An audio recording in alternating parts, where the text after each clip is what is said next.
Hello everyone आशा करो সকলে ভালে আছা ফাইনালি আমি ক্লাস 10 আহি গলো ক্লাস 10 এনেকুৱা এটা ক্লাস হয় যেটো বাকি যিমানবোৰ ক্লাস আছে আমি সৰুৰ পৰা যিমানখিনি পঢ়ি আহিছো সৰুৰ পৰা ক্লাস 9 লৈকে যিমানখিনি পঢ়ি আহিছো ইয়াতকৈ ক্লাস 10 টো ডিফাৰেন্ট হয় কিয়নো তুমি ইয়াৰ পৰা আগত যিমানবোৰ পঢ়ি আহিছা কেতিয়াও তোমাৰ কোনো ৰিলেটিভস কোনো তোমাক ৰিজাল্ট হোদা নাছিলে যে তোমাৰ ৰিজাল্টটো কেনেকুৱা হৈছিল হয়তো কোনবা সুধিছিল ম্যাক্সিমাম আৰু নহলে কিন্তু ক্লাস 10 এনে এটা ক্লাস যেটোত আমি বৰ্ডৰ এক্সাম দিম বৰ্ডৰ এক্সামৰ পিছত সকলোৱে আমাক সুধিব যে ৰিজাল্ট কেনেকুৱা হৈছে সকলোৱে দেখিব চাগে তো ৰিজাল্টটো কেনেকুৱা হৈছে আৰু আমি এটা ক্লাস 10 তো দিছো মনত এটা কিউৰিয়াসিটি জাগিছে ফাৰ্স্ট টাইম আমি বৰ্ডৰ এক্সাম দিম সকলোৱে আমাক ৰিজাল্টটো সুধিব কেনেকুৱা হল নহল তো এই কিউৰিয়াসিটিটো অব্যাহত তেতে থাকিব তেতে ভাল লাগে যেতিয়া আমি গোটেই বছৰটো ভালকৈ পঢ়াশোনা কৰিম কনসিস্টেন্সি মেইনটেইন কৰিম আৰু বছৰ শেষত ভাল এটা ৰিজাল্ট দিম তেতে আমাৰ ভাল লাগিব সো এইটো যেটো সময় হয় এইটো যেটো তোমালোকৰ বয়স হয় এইটো সময়ে তোমাৰ ভৱিষ্যতটো নিৰ্ধাৰণ কৰিব এতিয়া তুমি তোমাৰ জীৱনটো জিফালে গতি কৰিব দিবা হিফালে গতি কৰিব এইটো সময়ে তোমাৰ ভৱিষ্যত নিৰ্ধাৰণ কৰিব যে তুমি ভৱিষ্যতত কি কৰিব বিচাৰা কিন্তু আমাৰ এটা প্ৰবলেম হৈছে কি আমি সকলোৱে পঢ়িব বিচাৰো কিন্তু আমাৰ মাজত এটা প্ৰবলেম আছে আজি নপঢ়ো মই কালিৰ পৰা পঢ়িম পৰহি পঢ়িম সানডেৰ পৰা পঢ়িম নেক্সট মান্থৰ পৰা পঢ়িম এনেকৈ কৈ আমাৰ কি গোটেই বছৰটো হাতৰ পৰা ওলাই যায় শেষত বছৰ শেষত ভাল এটা ৰিজাল্ট নহয় আমাৰ পেৰেন্টছ আমাক বেয়া পায় কোনো ভাল নাপায় সেইকাৰণে কি আমি গোটেই বছৰটো ভালকৈ লেখা পঢ়া কৰিব লাগিব বছৰ শেষত এটা ভাল ৰিজাল্ট দিব লাগিব তেতিয়াই সকলোৱে আমাক ভাল পাব মনৰ মাজত ভাল লাগিব ক্লাস 10 ৰ পাছত সায়েন্সত পঢ়া আৰ্টছত পঢ়া কোনবাই কমাৰ্চত পঢ়া যেটো ইচ্ছা হেতু আমি পঢ়িব পাৰিম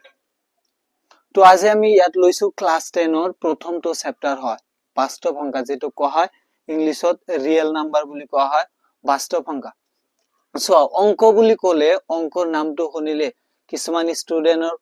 মনত ধুমুহা এটা আহি যায় যে আৰে অংকটো কি অংকটো ইমান টাফ একচুয়ালি অংকটো টাফ নহয় অংকটো বহুত সহজ এটা সাবজেক্ট হয় তোমালোকৰ বাকি কোনোবাৰ অসমীয়া কোনোবাৰ ইংলিশ কোনোবাৰ সোশ্যাল কোনোবাৰ সায়েন্স এনেকুৱা সাবজেক্ট ভাল লাগে অংকটো তাতকৈ সহজ হয় কিন্তু আমি মনৰ পৰা ভাবিলো যে অংকটো ইমান টাফ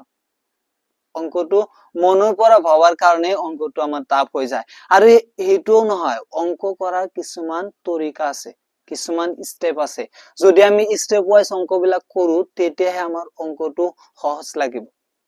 আমি স্টেপ ওয়াইজ নকলে হলে অংকটো টাফ লাগিব সো যিকোনো এটা তুমি যেতিয়া চেপ্টাৰ এটা পঢ়িবলৈ যাবা যোৱাৰ যেতিয়া এটা অনুশীলনী আমি কৰিম অনুশীলনীৰ আগত কিছুমান সৰু কনসেপ্ট বিলাক আমাক দিয়া থাকে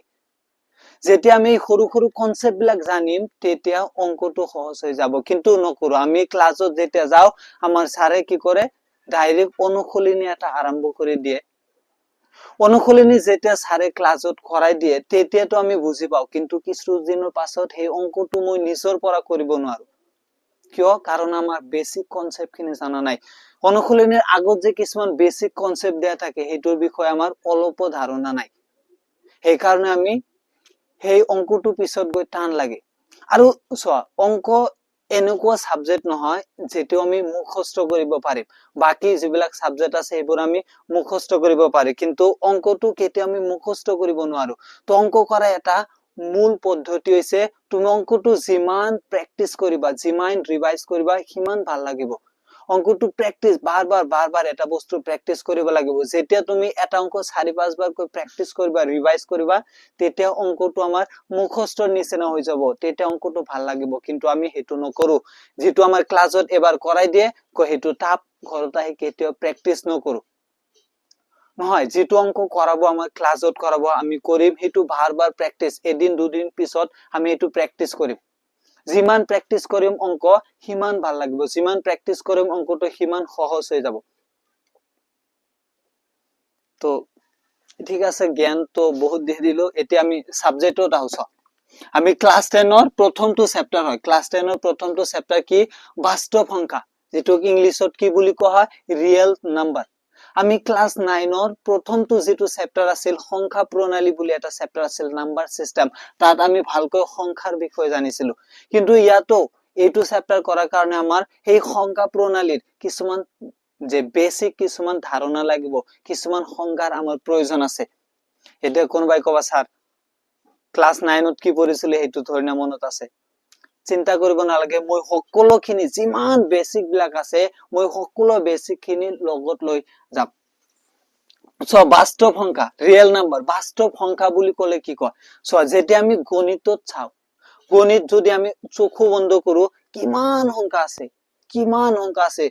পজিটিভ নেগেটিভ ধনাত্মক ঋণাত্মক সংখ্যা আছে পূৰ্ণ সংখ্যা স্বাভাৱিক সংখ্যা দশমিক আছে ভগ্নাংশত আছে এই সকলো বিলাক সংখ্যা যিমানবোৰ সংখ্যা আমি মেথছত আছে যিমানবোৰ সংখ্যা আমি লিখিব পাৰো এই সকলোবোৰ সংখ্যাক একেলগে কি বুলি কোৱা হয় বাস্তৱ সংখ্যা বুলি কোৱা হয় যে যিমানবোৰ সংখ্যা আমি লিখিব পাৰো এই আটাইবোৰ সংখ্যাক একেলগে কি বুলি কোৱা হয় বাস্তৱ সংখ্যা তো আমি প্ৰতিটো বস্তু লিখি লিখি যাম আমি কপিত এতিয়াতো মই বাস্তৱ সংখ্যা বুজাই দিছো তুমি বুজি গৈছা থাকে কিন্তু কিছুদিনৰ পাছত তুমি হেতু পাহৰি যাবা সেই কাৰণে আমি প্ৰতিটো বস্তু আমাৰ নোটস কাটাত যেটো আমাৰ কপি থাকিব কপিত লিখি যাম পিছত চালে যাতে মনে হয়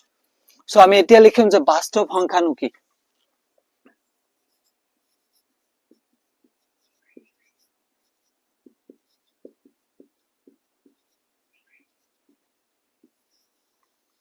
বাস্তৱ সংখ্যা কি যে আমি লিখিব পৰা আটাইবোৰ সংখ্যাকে কি বুলি কোৱা হয় বাস্তৱ সংখ্যা বুলি কোৱা হয়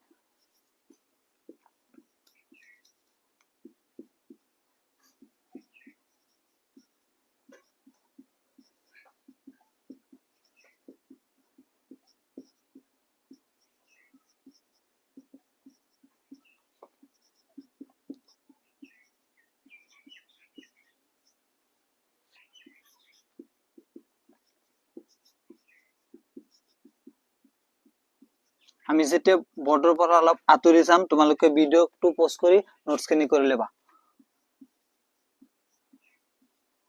যে আমি লিখিব পৰা আটাইবোৰ সংখ্যা আমি যিমানবোৰ সংখ্যা লিখিব পাৰো এই লিখিব পৰা আটাইবোৰ সংখ্যাক কি বুলি কোৱা হয় বাস্তৱ সংখ্যা বুলি কোৱা হয় বাস্তৱ সংখ্যাৰ আৰু এটা ডেফিনেশন আছে তোমালোকে চাগে শুনিছিলা পৰিমেয় সংখ্যাৰ বিষয় অপৰিমেয় সংখ্যাৰ বিষয় আৰু এটা ডেফিনেশন আছে যে বাস্তৱ সংখ্যাক আৰু কি বুলি কোৱা হয় পৰিমেয় আৰু অপৰিমেয় সংখ্যাক একেলগে বাস্তৱ সংখ্যা বুলি কোৱা হয়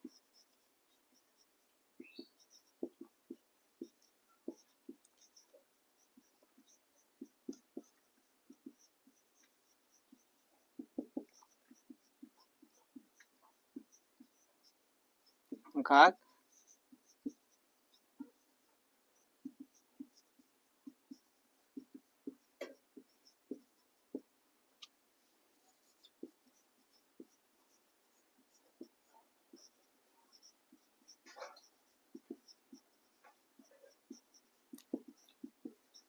পৰিমেয় আৰু অপৰিমেয় সংখ্যাক একেলগে কি বুলি কোৱা হয় বাস্তৱ সংখ্যা বুলি কোৱা হয় মূল লিখা ইমান ভাল নহয় অলপ এডজাস্ট কৰি লবা হা কি কৈছো যে পৰিমেয় আৰু অপৰিমেয় সংখ্যাক একেলগে বাস্তৱ সংখ্যা বুলি কোৱা হয় ইয়াৰ যদি উদাহৰণ দিব লগা হয় আমাৰ 2 3 1.5 3/7 etc এনেকুৱা বহুত সংখ্যা আছে কি আমি লিখিব পাৰো ইয়াত দেখা সকলো ধৰণৰ সংখ্যা আছে আমাৰ ধনাত্মক সংখ্যা আছে ঋণাত্মক সংখ্যা আছে দশমিক আছে আমাৰ ভগ্নাংশত আছে এনেকুৱা যিবোৰ সংখ্যা আছে নেগেটিভত আছে ভগ্নাংশত আছে এই সকলোবোৰ সংখ্যা যিমান সংখ্যা আমি লিখিব পাৰো এই সকলোবোৰ সংখ্যাক মিলাই কিনে কি বুলি কোৱা হয় বাস্তৱ সংখ্যা বুলি কোৱা হয় আই থিংক এটো বুজি পাইছা এতিয়া চোৱা এটা কথা আমাৰ মনত ডাউট আহে এতিয়া যে বাস্তৱ সংখ্যা যদি সকলোবিলাক সংখ্যাক একেলগে বাস্তৱ সংখ্যা বুলি কোৱা হয় ইয়াৰ পিছত আৰু সংখ্যাক ভগাব লাগে কিয় পৰিমেয় সংখ্যা অপৰিমেয় সংখ্যা স্বাভাৱিক সংখ্যা পূৰ্ণ সংখ্যা অখণ্ড সংখ্যা এটোত ভগাব লাগে কিয় এটা সংখ্যাতে যদি সকলোবিলাক আহি যায় যে বাস্তৱ সংখ্যাতে সকলোবিলাক যদি আহি যায় পিছত ভগাব লাগে কিয় ভগাব লাগে হেতু বুজাৰ কাৰণে তোমালোকক আমি এটা এক্সাম্পল দিছো যে চোৱা যেতিয়া আমি টেবুল এটাত পঢ়িবৰ কাৰণে বহু আমাৰ বুকস বিলাক যে থাকে বুকস বিলাক আমি সদায় কি সজাই লওঁ এটা স্টেপ ৱাইজ সজাই লওঁ ধুনীয়াকৈ যে ডাঙৰ ডাঙৰ বুকস বিলাক তলত ৰাখো তাৰ ওপৰত সৰু সৰু বুক বিলাক তাৰ ওপৰত সৰু সৰু বুক বিলাক এনেকৈ সজাই লওঁ কিয় ভাল লাগে আমাৰ দেখাত ভাল লাগে পঢ়া শুনা কৰিবলৈ মন যায় ইয়াৰ পিছত যেতিয়া আমাৰ ঘৰত দেখিবা আমাৰ যিবিলাক সিস্টাৰ থাকে আমাৰ যিবিলাক মাক থাকে আমাৰ কাপোৰ বিলাক আলমাৰিত সজাই ৰাখে এনেকৈ উলট পালটকৈ নাৰাখে কিয় ভাল নালাগে কাপোৰ বিলাক এটা আলমাৰিত আমাৰ সজাই ৰাখে যাতে এটা সিস্টেম ৱাইজ সজাই ৰাখে ভাল লাগে ঠিক একেদৰে আমাৰ গণিতটো যেটা আছে আমাৰ যেটো অংক আছে অংকটো ইয়াত দেখা সকলো ধৰণৰ নাম্বাৰ বিলাক আছে ধনাত্মক ঋণাত্মক দশমিক আছে আৰু ভগ্নাংশটো আছে এই সকলো বিলাক ইয়াত এটা খিচুৰি হৈ আছে এই খিচুৰি বিলাক শেষ কৰিবৰ কাৰণে কি কৈছে আমাক পিছত আৰু এই সংখ্যা বিলাকক ভগাব লগা হয় তো এইটো নোট কৰি ল'বা তোমালোকে মই সকলোবিলাক যিমানখিনি ক্লাস 10 ৰ কাৰণে প্ৰয়োজনীয় সংখ্যা প্ৰণালী সিমানখিনি আজি মই কমপ্লিট কৰিম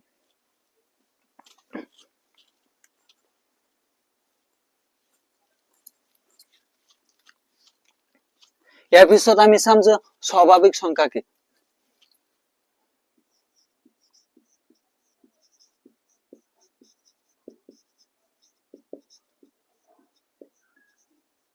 যেটোক ইংলিশে কি কোৱা হয় ন্যাচাৰাল নাম্বাৰ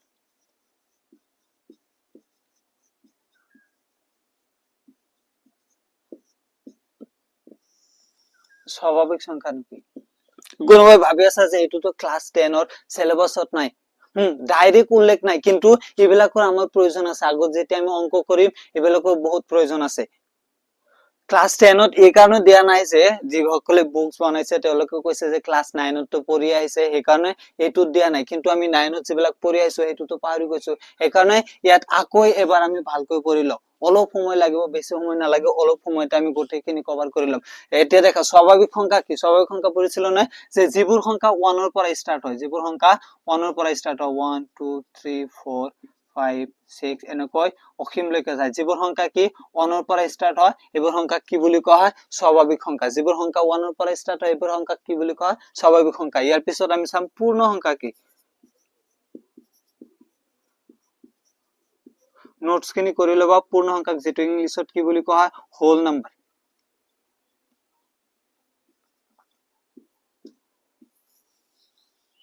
পূৰ্ণ সংখ্যা কি পূৰ্ণ সংখ্যা আছে যিবোৰ সংখ্যা 0 ৰ পৰা স্টাৰ্ট হয় আমাৰ যিবোৰ সংখ্যা আমাৰ 0 ৰ পৰা স্টাৰ্ট হয় এইবোৰক কি বুলি কোৱা হয় পূৰ্ণ সংখ্যা যিবোৰ সংখ্যা আমাৰ 0 ৰ পৰা স্টাৰ্ট হয় সেইবোৰ হৈছে আমাৰ কি পূৰ্ণ সংখ্যা এতিয়া তোমাক কোনবাই প্ৰশ্ন কৰিব পাৰে যে আটাইবোৰ পূৰ্ণ সংখ্যাই স্বাভাৱিক সংখ্যা হয়নে আটাইবোৰ পূৰ্ণ সংখ্যাই স্বাভাৱিক সংখ্যা হয়নে নহয় আটাইবোৰ পূৰ্ণ সংখ্যাই স্বাভাৱিক সংখ্যা নহয় কিয়নো পূৰ্ণ সংখ্যা 0 ৰ পৰা স্টাৰ্ট হয় আৰু স্বাভাৱিক সংখ্যা আমাৰ 1 ৰ পৰা স্টাৰ্ট হয় কোনবাই যদি এনেকৈ আমাক প্ৰশ্ন কৰে যে আটাইবোৰ স্বাভাৱিক সংখ্যাই আমাৰ কি পূৰ্ণ সংখ্যা হয়নে হয় এতিয়াও আটাইবোৰ স্বাভাৱিক সংখ্যা আমাৰ পূৰ্ণ সংখ্যা হ'ব কাৰণ স্বাভাৱিক সংখ্যা 1 ৰ পৰা স্টাৰ্ট হয় স্বাভাৱিক সংখ্যাৰ গোটেইখিনি গোট এই পূৰ্ণ সংখ্যাৰ মাজত আছে এই কাৰণে কি আটাইবোৰ স্বাভাৱিক সংখ্যাই আমাৰ পূৰ্ণ সংখ্যা হয় কিন্তু আটাইবোৰ পূৰ্ণ সংখ্যাই আমাৰ কি নহয় স্বাভাৱিক সংখ্যা নহয় নোট কৰি লোৱা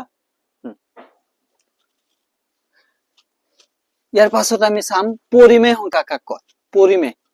শুনিছিলা না যে পৰিমেয় সংখ্যা অপৰিমেয় সংখ্যা এতিয়া আমি চাম যে পৰিমেয় সংখ্যানো কি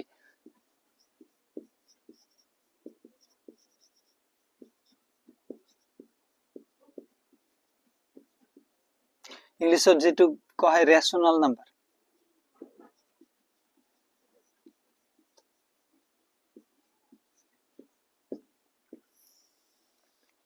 পৰিমেয় সংখ্যা কি পৰিমেয় সংখ্যাৰ ডেফিনেশনটো কেনেকুৱা আছিল যে যিবোৰ সংখ্যাক আমি p by q আৰ্হিত প্ৰকাশ কৰিব পাৰো সেইবোৰ সংখ্যাক কি বুলি কোৱা হয় পৰিমেয় সংখ্যা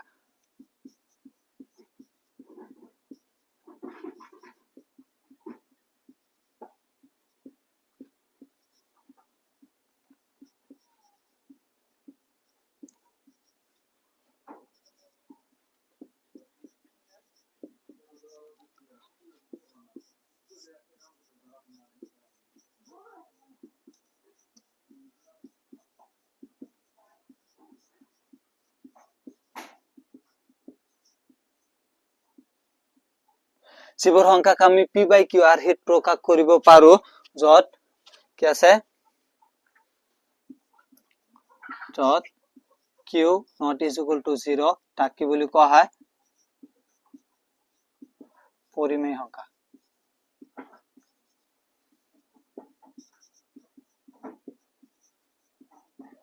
পৰিমেয় সংখ্যা কি বুজিলো নে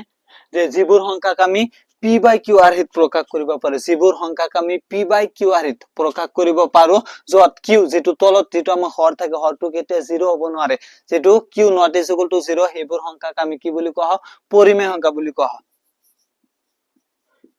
এটা তোমালোক কোৱাচোন 0 টু পৰিমেয় সংখ্যা না অপৰিমেয় সংখ্যা 0 টু পৰিমেয় সংখ্যা কিয়নো 0 তলত নাই মানে কি এটা আছে 1 এটা আছে কোনোবাই যদি কয় -2 টু কি সংখ্যা -2 এটা পৰিমেয় সংখ্যা কাৰণ -2 তলত নাই মানে 1 এটা আছে যদি কয় 1.5 কি সংখ্যা 1.5 এটা কি পৰিমেয় সংখ্যা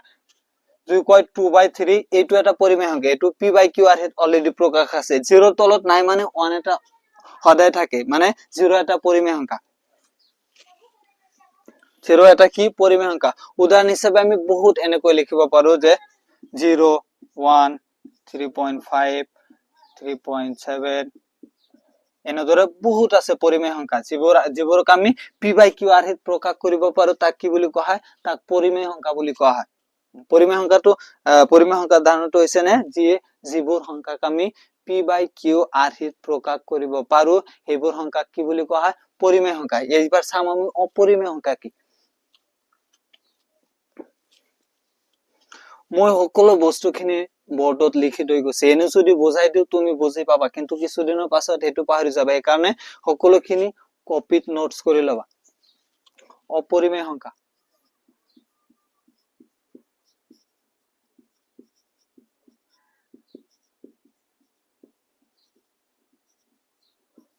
তে চাম আমি অপৰিমেয় সংখ্যা কি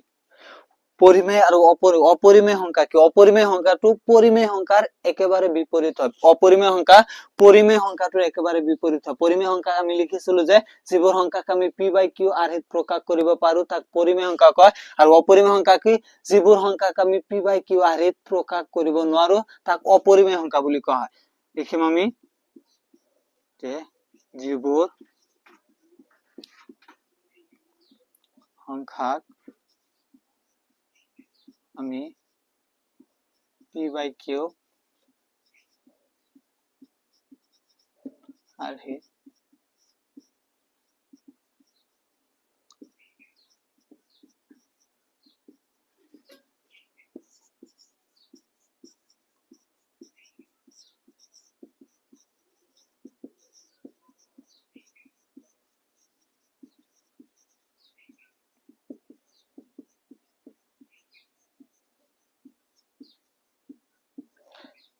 কি লিখিলো যে যিবোৰ সংখ্যাক আমি p by q r হিত প্ৰকাশ কৰিব নোৱাৰো তাক কি বুলি কোৱা হয় অপৰিমেয় সংখ্যা বুলি কোৱা হয় ইয়াৰ উদাহৰণ হিচাপে পাই এটা অপৰিমেয় সংখ্যা পাই কি পাই এটা অপৰিমেয় সংখ্যা আমি সৰুৰ পৰাই শুনি আইছো যে পাই এটা অপৰিমেয় সংখ্যা ইয়াৰ পিছত আমাৰ যিবিলাক নন পাৰফেক্ট যিবিলাক ৰুট থাকে নন পাৰফেক্ট ৰুট এটা কবছে নন পাৰফেক্ট ৰুট কি স্যাৰ নন পাৰফেক্ট ৰুট যেনেকুৱা √2 √3 √5 √7 এবোৰ কি নন পাৰফেক্ট ৰুট সো যে ৰুট আমি 25 ক ৰুট কৰো 25 ক বৰ্গমূল কৰিলে কি হ'ব 25 5 স্কয়ার 5 রুট ক্যান্সেল 5 এটো এটা গোটা ভ্যালু আহিব যদি আমি 100 ক রুট কৰো 100 ক ৰুট কৰিলে কিমান আহিব आंसरটো আমাৰ 10 আহিব এটা গোটা ভ্যালু আহিছে এই কাৰণে এবোৰ হৈছে পাৰফেক্ট ৰুট আৰু পাৰফেক্ট ৰুট যিবোৰ হয় এবোৰ হৈছে পৰিমেয় সংখ্যা কিন্তু আমি যদি √2 √3 √5 √7 ক ৰুট কৰি এটো এটা গোটা ভ্যালু না আহে দশমিকত আহিব কিবা এটা নাম্বার আহিব এই কাৰণে এবোৰ কি অপৰিমেয় সংখ্যা হয় নন পাৰফেক্ট ৰুট আৰু পাই এটা অপৰিমেয় সংখ্যা কি তেনেহলে পাই এটা অপৰিমেয় সংখ্যা ইয়াত এটা কনফিউজন এটা আছে তোমালোকে ধাৰণা কৰিব পাৰিছা নাই যে ইয়াত কনফিউজন এটা আছে আমি লিখিছো কি যে পাই এটা অপৰিমেয় সংখ্যা কিন্তু তোমালোকে জানানে পাইক যেতিয়া আমি ব্লেক এটা চ্যাপ্টাৰত কেতিয়াবা পাইৰ যদি আমাৰ ভ্যালু পুট কৰিব লগা হয় পাইৰ ভ্যালু আমি কেতিয়াবা কি পুট কৰো 3.14 বা কেতিয়াবা 22/7 এটো পুট কৰো নহয় পাইৰ ভ্যালু 3.14 বা 22/7 আমি পুট কৰি অংক এটা কৰা দেখাছোন এটো পৰিমেয় সংখ্যা হয় নে নহয় এটো এটা পৰিমেয় সংখ্যা হয় নে নহয় হয় 3.14 ইয়াৰ তলত নাই মানে কি এটা আছে 1 এটা আছে তেনেহলে এটো পৰিমেয় এটো তো অলৰেডি p by q আকাৰত প্ৰকাশ হৈ আছে তেনেহলে এইটো এটা পৰিমেয়, কিন্তু মই ইয়াত লিখিছো যে পাই এটা অপৰিমেয় সংখ্যা। কনফিউজন এটা হৈছে নে? বহুত কনফিউজন এটা থাকে। আৰে পাই যদি অপৰিমেয় সংখ্যা, পাইৰ ভ্যালুটো অপৰিমেয় হব লাগিছিল, কিন্তু পাইৰ ভ্যালু ইয়াত দেখা যায় 3.14 বা 22/7 যেটো আছে এটো এটা পৰিমেয় সংখ্যা। মোৰো সময়ত মই যেতিয়া সৰু আছিলো, মই যেতিয়া পঢ়িছিলো যে পাই এটা অপৰিমেয় সংখ্যা, কিন্তু মই চাইছো যে পাইৰ ভ্যালুটো 3.14 বা 22/7 এটোতো পৰিমেয় সংখ্যা। তেনেহলে পাই কেনেকৈ অপৰিমেয় সংখ্যা? কনফিউজন এটা আছে নে? এটো নোট কৰিছে নে? এটো মই বুজাই দি আছো কিয় পাই অপৰিমেয় সংখ্যা হয়।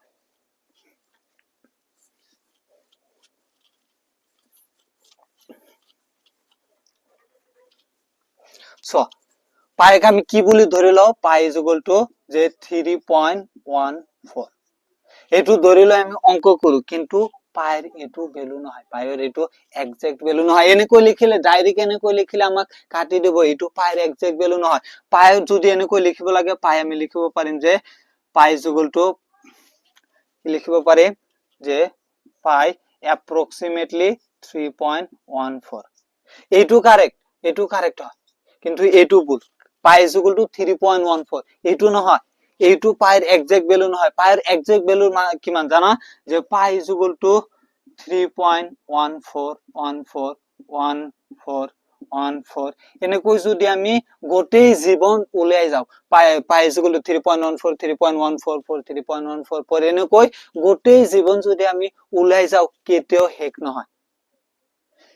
পাই কেতিয়াও শেষ নহয়। এইটো কয় তুমি পিছত গৈ পাবা চাগে 1.4 এক্সারসাইজত আছে যে এইটো যেটো দশমিক বিস্তৃতি আছে, এইটো কয় নিৰৱধি অপৌনঃপুনিক দশমিক বিস্তৃতি। তোমালোকে পাবা তাত পরিসমাপ্ত আছে, নিরবধি আছে, নিরবধি পৌনঃপুনিক আছে, নিরবধি অপৌনঃপুনিক দশমিক বিস্তৃতি। এইটো এটা কি? নিরবধি অপৌনঃপুনিক দশমিক বিস্তৃতি। আর যেটো নিরবধি অপৌনঃপুনিক দশমিক বিস্তৃত হয় এইটো হইছে কি? অপরিমেয় সংখ্যা হয়। এটা বুঝি পাইছা না পাই কিহৰ কাৰণে অপৰিমেয় সংখ্যা? পাইৰ যেটো আমি ভ্যালু লও, এইটো আমাৰ সুবিধাৰ্থে অংক কৰাৰ কাৰণে, অংক যে এটা কৰাৰ কাৰণে পাইৰ সুবিধাৰ্থে দশমিকৰ পৰা দুটা গড় লও, 3.14 লৈ কিনে আমি অংক বিলাক কৰো, কিন্তু এইটো পাইৰ এক্সাক্ট ভ্যালু নহয়। পাই কিটো আমি ধৰি লৈছো, পাইৰ এক্সাক্ট ভ্যালু হৈছে 3.141414 এনেকৈ উলাই থাকিব, গোটেই জীৱন উলাইলেও কেতিয়া হক নহয়। এইটো দশমিক বিস্তৃতি যেটো আছে নিৰৱধি অপৌনঃপুনিক, সেই কাৰণে পাই এটা অপৰিমেয় সংখ্যা। আশা কৰো সকলোৱে ভালদৰে বুজি পাইছা। মোৰ যেটো কনফিউজন আছিল তোমাৰ এইটো কনফিউজন নাথাকিব। ক্লাছত বা তোমাৰ সহপাঠী কোনোবা মানে সুধিব পাৰিবা যে পাই এটা কি অপৰিমেয় সংখ্যা? যদি পাই অপৰিমেয় সংখ্যা হয়, পাইৰ যেটো ভ্যালু আছে 3.14 বা 22/7 এইটো পৰিমেয় সংখ্যা কেনেকৈ হল?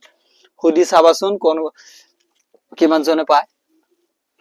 ইয়াত আমি ফাৰ্স্টৰ পৰা কি পঢ়িলো? যে বাস্তৱ সংখ্যা পঢ়িলো, পিছত বাস্তৱ সংখ্যাৰ পিছত স্বাভাৱিক সংখ্যা, পূৰ্ণ সংখ্যা, পৰিমেয় সংখ্যা, অপৰিমেয় সংখ্যা পঢ়িলো। আৰু অলপ আছে যেটো আমাৰ ক্লাস 10ত লাগিব। ইয়াৰ ভিতৰত মেইন এটা সংখ্যা আছে আমাৰ কি? মৌলিক সংখ্যা। ইয়াৰ পিছত লাগিব আমাৰ মৌলিক সংখ্যা।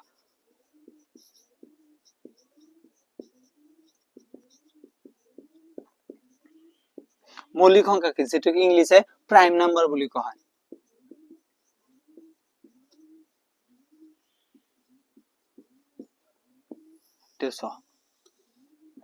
মৌলিক সংখ্যা, মৌলিক সংখ্যাটো কি? মৌলিক সংখ্যাটো অংকৰ কাৰণে বহুত বহুত বহুত ইম্পৰ্টেন্ট। ইয়াৰ পিছত আমি যেতিয়া অনুশীলনী স্টাৰ্ট কৰিম, লসাগু বাইৰ কৰিম, গসাগু বাইৰ কৰিম, তাৰ কাৰণে আমাৰ মৌলিক উৎপাদক বিশ্লেষণ কৰিব লাগিব। প্ৰাইম ফেক্টৰাইজেশন, মৌলিক উৎপাদক বিশ্লেষণ কৰিব লাগিব, তেতিয়া আমাৰ মৌলিক সংখ্যা ধাৰণাটো থকাটো বহুত ইম্পৰ্টেন্ট। মৌলিক সংখ্যাৰ সহায়তে আমি মৌলিক উৎপাদক বিশ্লেষণ কৰিম, লসাগু বাইৰ কৰিম, গসাগু বাইৰ কৰিম, দশমিক বিস্তৃতি বিলাক বাইৰ কৰিম, তাত আমাৰ মৌলিক লাগিব। মই আগত ডেফিনেশনটো লিখি দি আছো, পিছত তোমাক বুজাই দি আছো যে মৌলিক সংখ্যা কি? যে যিবোৰ সংখ্যাৰ, বহুতে হয়তো জানা যে যিবোৰ সংখ্যাৰ উৎপাদক ফ্যাক্টৰ মাত্ৰ দুটা, 1 আৰু সেই সংখ্যাটো নিচেই, তাক কি বুলি কোৱা হয়? মৌলিক সংখ্যা। তাক মৌলিক সংখ্যা বলে।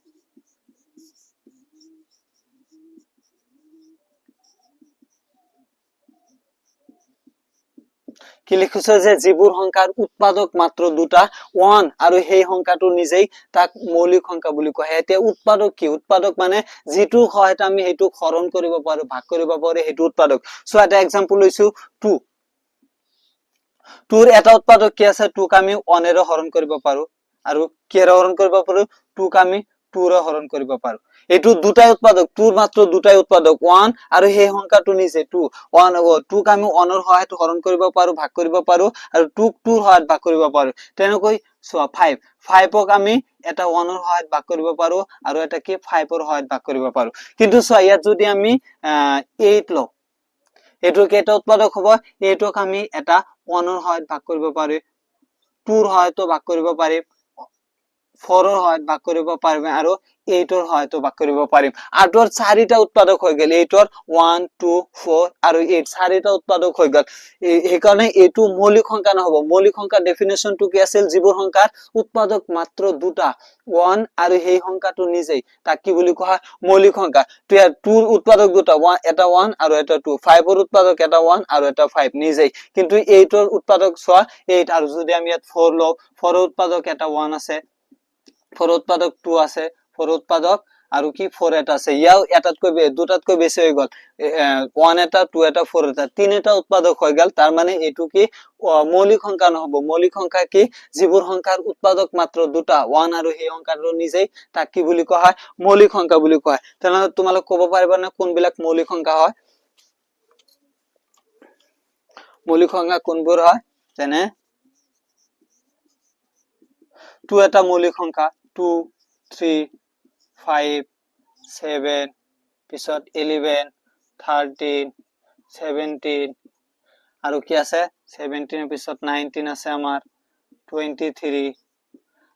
পিছত 23 25 20 29 31 এনেকৈ অজস্ৰ কি আছে আমাৰ মৌলিক সংখ্যা আছে এইবোৰ কি মৌলিক সংখ্যা ইয়াৰ পিছত এইবোৰৰ সহায়ত আমি মৌলিক উৎপাদক বিশ্লেষণ কৰিম তো ভালদৰে বুজি পাইছেন যে মৌলিক সংখ্যা কি যে যিবোৰ সংখ্যাৰ উৎপাদক মাত্ৰ দুটা 1 আৰু সেই সংখ্যাটো নিজেই এইবোৰক কি বুলি কোৱা হয় মৌলিক সংখ্যা বুলি কোৱা হয়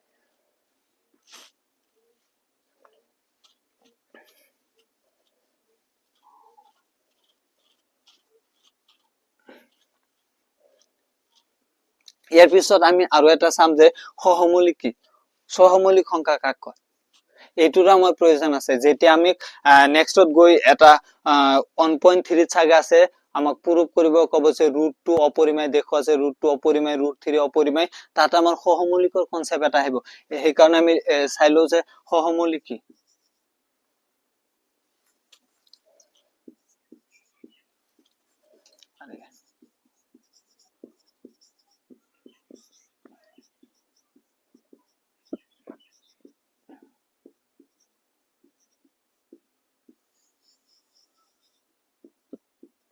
সহমৌলিক সংখ্যা কি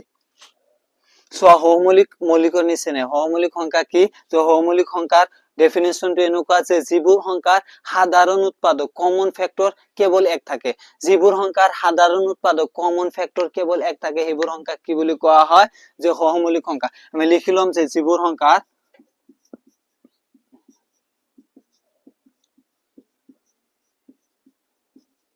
সাধাৰণ উৎপাদক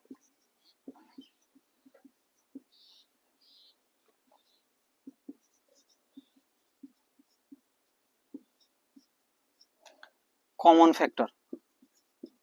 ইংলিশটো আমাৰ সহজ হয় কমন ফ্যাক্টৰ কেৱল অন থাকে তাক কি বুলি কোৱা হয় সহমৌলিক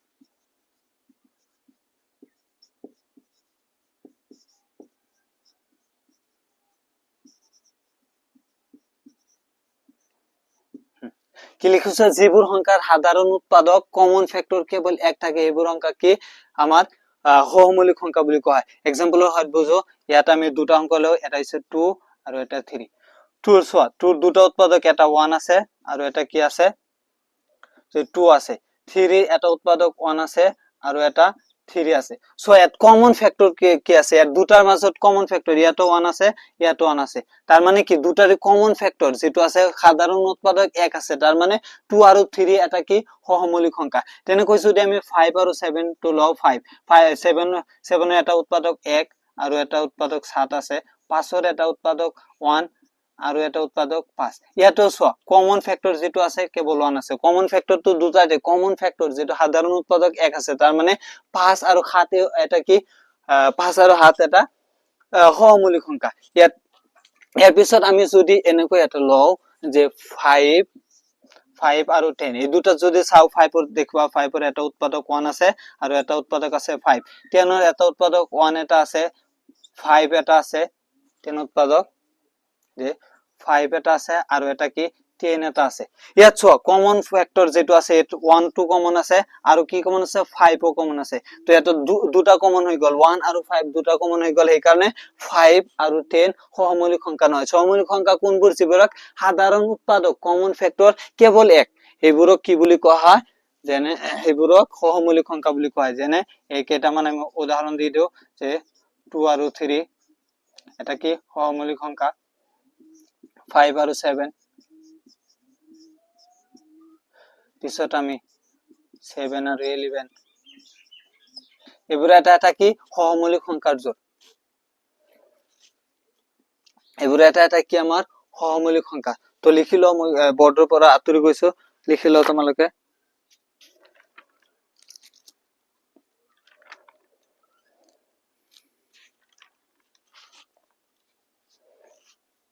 লিখি লৈছা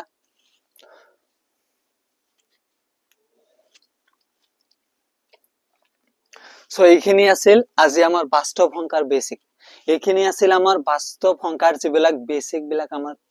জানিব লাগে হেতু আমি ফাৰ্ষ্টৰ পৰা কি কৰিছো অলপ এবাৰ ৰিভাইজ কৰি দিও মোৰ পঢ়াৰ ষ্টাইলটো অলপ বেলেগ মই সকলোখিনি লগত লৈ যাম সৰু সৰু কনসেপ্ট বিলাক ক্লিয়াৰ কৰি যাম তোমালোকক সদায় ডেইলি আগৰ ক্লাছত কি পঢ়িছো হেতু আমি ক্লাস স্টাৰ্ট কৰাৰ আগত হেতু ৰিভিজন কৰে দিম তো ফাৰ্স্টৰ পৰা এবাৰ চাও ফাৰ্স্টত কি পঢ়িছো আমি বাস্তৱ সংখ্যা কি আছিল যে যিবোৰ সংখ্যাক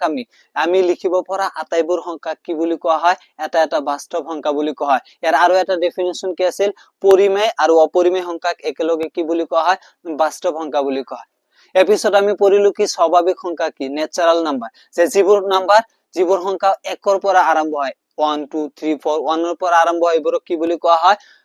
স্বাভাৱিক সংখ্যা ইয়াৰ পিছত আমি পঢ়িছো যে পূৰ্ণ সংখ্যা হোল নাম্বাৰ কি তে যিবোৰ সংখ্যা 0 ৰ পৰা আৰম্ভ হয় 0 1 2 3 4 এনেকৈ 0 ৰ পৰা আৰম্ভ হয় তাক কি বুলি কোৱা হয় পূৰ্ণ সংখ্যা তাৰ পিছত আমি পঢ়িছো যে পৰিমেয় সংখ্যাটো কি পৰিমেয় সংখ্যা কি আছিল যে যিবোৰ সংখ্যাক আমি p/q আকাৰত প্ৰকাশ কৰিব পাৰো যত q not is equal to 0 তেনেকুৱা সংখ্যাক কি বুলি কোৱা হয় পৰিমেয় সংখ্যা বুলি কোৱা হয় যদি কয় 0 এটা পৰিমেয় নে অপৰিমেয় হা 0 এটা পৰিমেয় সংখ্যা কিয়নো 0 ক আমি p/q আকাৰত প্ৰকাশ কৰিব পাৰো ইয়াৰ পিছত আমি পঢ়িছো কি অপৰিমেয় সংখ্যাটো কি আছিল যে যিবোৰ সংখ্যাক আমি p/q আৰ্হিত প্ৰকাশ কৰিব নোৱাৰো সেইবোৰ সংখ্যাক কি বুলি কোৱা হয় অপৰিমেয় সংখ্যা বুলি কোৱা হয় যেনে एग्जांपल আছিল কি পাই এটা অপৰিমেয় সংখ্যা পাইৰ পিছত আমাৰ যিবোৰ নন পাৰফেক্ট ৰুট আছে √2 √3 √5 √7 এনেকুৱা যিবোৰ সংখ্যা আছে সেইবোৰো কি আমাৰ এটা অপৰিমেয় সংখ্যা ইয়াৰ পিছত আমি পঢ়িলো কি মৌলিক সংখ্যা কি যেটো বহুত ইম্পৰ্টেন্ট মৌলিক সংখ্যাটো বহুত ইম্পৰ্টেন্ট এটো ভালদৰে মনত ৰাখিবা যে মৌলিক সংখ্যা কি আছিল যে যিবোৰ সংখ্যাৰ উৎপাদক মাত্ৰ দুটা যিবোৰ সংখ্যাৰ উৎপাদক কি মাত্ৰ দুটা 1 আৰু সেই সংখ্যাটো নিজেই এইবোৰ সংখ্যাক কি বুলি কোৱা হয় মৌলিক সংখ্যা বুলি কোৱা হয় ইয়াৰ পিছত আমি চাইছো যে সহমৌলিক সংখ্যা কাক কয় সহমৌলিক সংখ্যা কাক কয় যিবোৰ সংখ্যাৰ সাধাৰণ উৎপাদক কমন ফ্যাক্টৰ যিবোৰ সংখ্যাৰ সাধাৰণ উৎপাদক কমন ফ্যাক্টৰ কেৱল 1 থাকে সেইবোৰ সংখ্যাক কি বুলি কোৱা হয় যে সহমৌলিক সংখ্যা বুলি কোৱা আশা কৰো তোমালোকৰ ক্লাসটো বহুত ভাল লাগিছে ইয়াৰ পিছত নেক্সট ভিডিওত আমি চাম নেক্সট ভিডিওত আমি স্টাৰ্ট কৰি দিম ফাৰ্স্টত আছে আমাৰ ইউক্লিডৰ বিভাজন ক্ৰমিকাটো বহুত সিম্পল নিয়মত আমি হেতু বুজিম ফাৰ্স্টত বুজাৰ পিছত আমি অনুশীলনী আৰম্ভ কৰিম 1.1 নেক্সট ভিডিওটো চাবা সকলোৱে ভিডিওটো যদি ভাল লাগে চেনেলটো সাবস্ক্ৰাইব কৰিবা লাইক কৰিবা আৰু নেক্সট ভিডিওৰ কাৰণে অপেক্ষা কৰিবা অতি সোনকালে হ'ব নেক্সট ভিডিঅ' আমাৰ অতি সহজ নিয়মে সৰু সৰু বস্তুবিলাক আমি ক্লিয়াৰ কৰি যাম মই তোমালোকক গ্যাৰান্টি দিব পাৰো তোমালোকে যদি মোৰ লগত বনাই ৰাখা ভালকৈ প্ৰেক্টিস কৰা মোৰ কথাবিলাক শুনা গ্যাৰান্টি দিব পাৰো মেথছত তুমি 90+ পাবা তুমি যিকোনো ক্যাটাগৰী ষ্টুডেন্ট নহওক কিয় তুমি ভাবা যে মইতো মেথ একেবাৰে বুজি নাপাও মেথ আগত বুজি পোৱা নাছিলা আজিৰ পৰা তোমালোকৰ মেথটো একেবাৰে সহজ হৈ যাব মই যিখিনি আজি পঢ়ালো সেইখিনি তোমালোকে ভালকৈ পঢ়ি লবা লিখি লবা ৰিভিজন